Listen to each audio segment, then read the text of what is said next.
सीधा लिए चलेंगे फर्रुखाबाद। मुख्यमंत्री योगी आदित्यनाथ का संबोधन जारी है। जो लोग वैक्सीन की डोज लेने हैं, मेरी उन सबसे अपील होगी कि वैक्सीन ने कोरोना महामारी से उन्हें बचाया है और आज विपक्ष को जवाब देने की आवश्यकता है कि अगर हमारी जान को इस वैक्सीन ने बचाया है तो वोट भी मोदी वैक्सीन और मोदी बीजेपी वैक्सीन को ही मिलेगा। भाइयों बहनों, एक तरफ भारतीय जनता पार्टी अपने सहयोगी दलों के साथ मिलकर के कार्य कर रही है, गांव के लिए, गरीब के लिए, किसान के लिए, नौजवान के लिए, बेटियों की सुरक्षा के लिए, व्यापारियों की सुरक्षा के लिए। याद करिए ना, 5 साल पहले क्या होता था। 5 साल पहले बेटियों की सुरक्षा खतरे में थी। 5 साल पहले पूरे प्रदेश के अंदर अलग ही मंजर था। व्यापारियों को बम फेंके जाते थे, छोटी छोटी बातों के लिए तनाव होता था, कर्फ्यू लगता था, दंगे होते थे। भाइयों बहनों, आज प्रदेश के अंदर दंगे नहीं होते, आज प्रदेश के अंदर कर्फ्यू नहीं लगता। आज तो प्रदेश के अंदर कांवड़ यात्रा निकल रही है, शानदार कांवड़ यात्रा।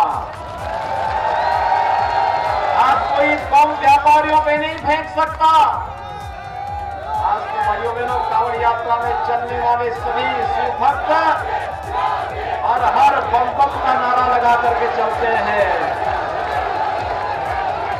और अपराधियों के खिलाफ कैसे कार्रवाई होती है,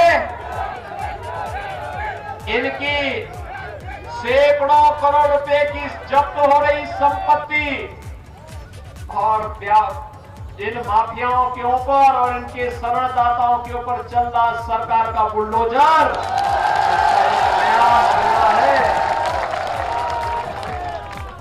भाइयों बहनों, विकास आज की आवश्यकता है। यही अंततः नौजवानों के लिए रोजगार देगा, नौकरी देगा और यही एक बेहतर भविष्य की राह दिखाएगा। हर जिले में एक मेडिकल कॉलेज हो, पहले कोई सोचता भी नहीं था। आज तो फर्रुखाबाद के अंदर भी मेडिकल कॉलेज बन रहा है। आज एटा के अंदर मेडिकल कॉलेज बन गया है,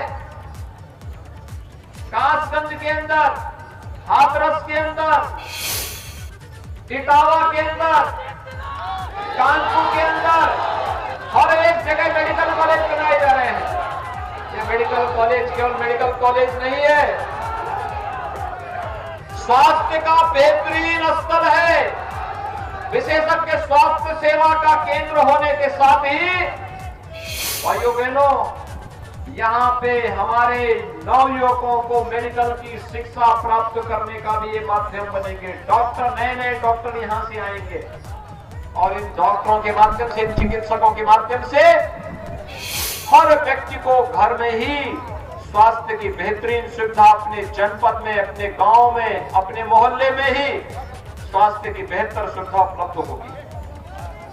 और इसलिए भाइयों बहनों, एक तरफ हाईवे, रेलवे, गंगा जैसी नदियों की अविरलता और निर्मलता के लिए हो रहा कार्य। 5 साल पहले क्या आपको बिजली मिलती थी? आज तो मिलती होगी ना। 5 साल पहले फ्री में राशन मिलता था, ये सब राशन खा जाते थे लोग, बिजली का पैसा खा जाते थे, मेडिकल कॉलेज का पैसा खा जाते थे। और जब उनकी संवेदना गरीबों के प्रति नहीं थी, किसानों के प्रति नहीं थी, नौजवानों के प्रति नहीं थी, तो हम भी जब सरकार में आए तो हम लोगों ने पहले काम तो किसानों का कर्ज माफी का किया। फिर कार्य हम लोगों ने, ये फर्रुखाबाद का क्षेत्र है, एटा है, अलीगढ़ है, कासगंज है, ये पूरा आगरा और अलीगढ़, कानपुर कमिश्नरी के इस पूरे क्षेत्र में हम लोग देखते थे आलू किसान परेशान होता था। उसके लिए कुछ फूड प्रोसेसिंग के सेंटर बनने चाहिए, आलू के प्रोसेसिंग के सेंटर बनने चाहिए। हम लोगों ने इस कार्रवाई को आगे बढ़ाया। आज भाइयों बहनों, कई सेंटर स्थापित हो गए। लेकिन जो लोग किसानों की का शोषण करते थे, नौजवानों के रोजगार को छीनते थे, बेटियों की सुरक्षा के लिए खतरा बने हुए थे, आज भाइयों बहनों उन्हीं के ऊपर हमारी सरकार पूरी उन सभी को बेपर्दा करते हुए पूरी निर्ममता के साथ उनसे निपटने का कार्य कर रही है। और इसीलिए सरकार का यह मानना है कि विकास भी चलना चाहिए, एक हाथ से विकास और दूसरे हाथ में बुलडोजर का लेबर बढ़ा करके इन माफिया और अपराधियों को प्रदेश से भय मुक्त वातावरण देने के लिए कार्रवाई करनी ही चाहिए। भाइयों बहनों, पिछली सरकारें कार्य नहीं कर पाती थी, करती भी कैसे, करते भी कैसे, किसी गरीब को मकान नहीं दे पाते थे। हमारी सरकार तो भाइयों बहनों 43,50,000 से अधिक गरीबों को एक मकान उपलब्ध करा चुकी है।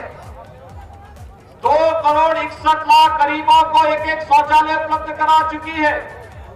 हर गांव और मजरा या तो विद्युतीकृत हो चुका है या उस पर कार्य चल रहा है।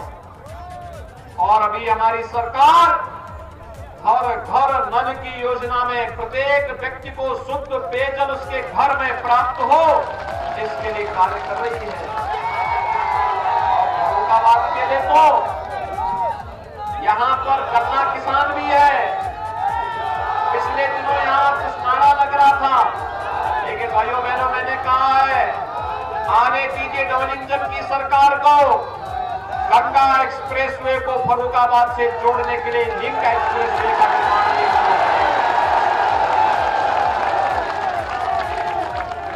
हमारे लिए प्रदेश के किसी भी जनपद से भेदभाव का कोई कारण नहीं होता है, क्योंकि हमारे यहां तो प्रधानमंत्री मोदी जी ने नारा दिया है सबका साथ सबके विकास का। और भाइयों बहनों, सबका साथ और सबके विकास के इस नारे को सार्थक करते हुए पिछली सरकारें अपने परिवार के लिए चिंता करती थी। उनका केवल नजरिया सिपाही खानदान तक था, उससे बाहर उनको प्रदेश कहीं नजर नहीं आता था। आज तो भाइयों बहनों प्रदेश की 25 करोड़ जनता की सुरक्षा के लिए भी और समृद्धि के लिए भी सरकार कार्य कर रही है। डबल इंजन की सरकार कार्य कर रही है। और इसलिए भाइयों बहनों मैं आप सबके बीच में अपील करने के लिए आया हूं। भारतीय जनता पार्टी ने अमृतपुर से अपने लोकप्रिय विधायक सुशील कुमार साक्य को अपना प्रत्याशी बनाया है और ये कमल चुनाव चिन्ह पर चुनाव लड़ रहे हैं। सुशील कुमार साक्य कमल चुनाव चिन्ह पर और कायमगंज सुरक्षित विधानसभा सीट से डॉक्टर सुरभि अपना दल की प्रत्याशी के रूप में वहां पर प्रत्याशी बनाई गई है। भाइयों बहनों, कायमगंज से हमारे लोकप्रिय विधायक श्री अमर सिंह खटीक जी हैं और मैं धन्यवाद दूंगा श्री अमर सिंह खटीक जी आज इस मंच पर आए हैं। और अमर सिंह जी को ही मैं जिम्मेदारी दे रहा हूं कि कायमगंज से डॉक्टर सुरभि को चुनाव जिता करके इनको भेजना है, ये जिम्मेदारी इनकी है। और मेरी आप सबसे भी अपील होगी कि कायमगंज से जुड़े हुए सभी लोग भारतीय जनता पार्टी के सहयोगी दल अपना दल एसके प्रत्याशी डॉक्टर सुरभि को भारी बहुमत से विजयी बनाने में अपना योगदान दें, ये अपील करते हुए एक बार फिर से भाइयों बहनों मैं आप सबसे अपील करूंगा, भारतीय जनता पार्टी के प्रत्याशियों को भारी बहुमत से विजयी बनाएंगे। याद रखना भाइयों बहनों, चुनाव के दिन पहले मतदान फिर जलपान, पहले मतदान पहले मतदान पहले मतदान पहले मतदान पहला काम सुबह ठीक 6:45 बजे मतदान बूथ पर पहुंच करके लाइन लगा करके पहले मतदान करिए। और फिर घर वापस आकर के फिर जलपान करिए। मेरी बात से सहमत हैं? चुनाव जिता करके भेजेंगे। दोनों हाथ ला करके मेरे साथ बोलेंगे, भारत माता की, भारत माता की, भारत माता की।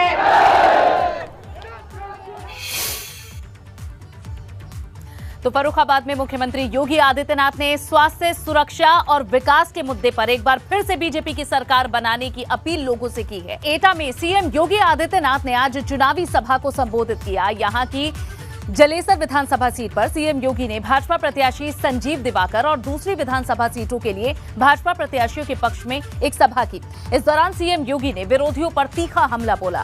सीएम योगी ने कानून व्यवस्था के मुद्दे पर पिछली सरकारों पर निशाना साधा। साथ ही कोरोना काल में यूपी सरकार की ओर से किए गए कामों का बखान भी किया। एक हाथ पर विकास की छड़ी होगी और दूसरे हाथ में बुलडोजर का लेबर जब चलेगा तो बड़े बड़े माफिया ध्वस्त हो जाएंगे। ये माफिया ध्वस्त होने चाहिए ना? सदैव के लिए सहमत हैं? भाइयों बहनों, जो लोग वैक्सीन के खिलाफ दुष्प्रचार करते थे, कहते थे कि ये मोदी वैक्सीन है, भाजपा वैक्सीन है, अब तो उनको जवाब दोगे ना? ये मोदी वैक्सीन और भाजपा वैक्सीन से ही जान बची है। बताएंगे?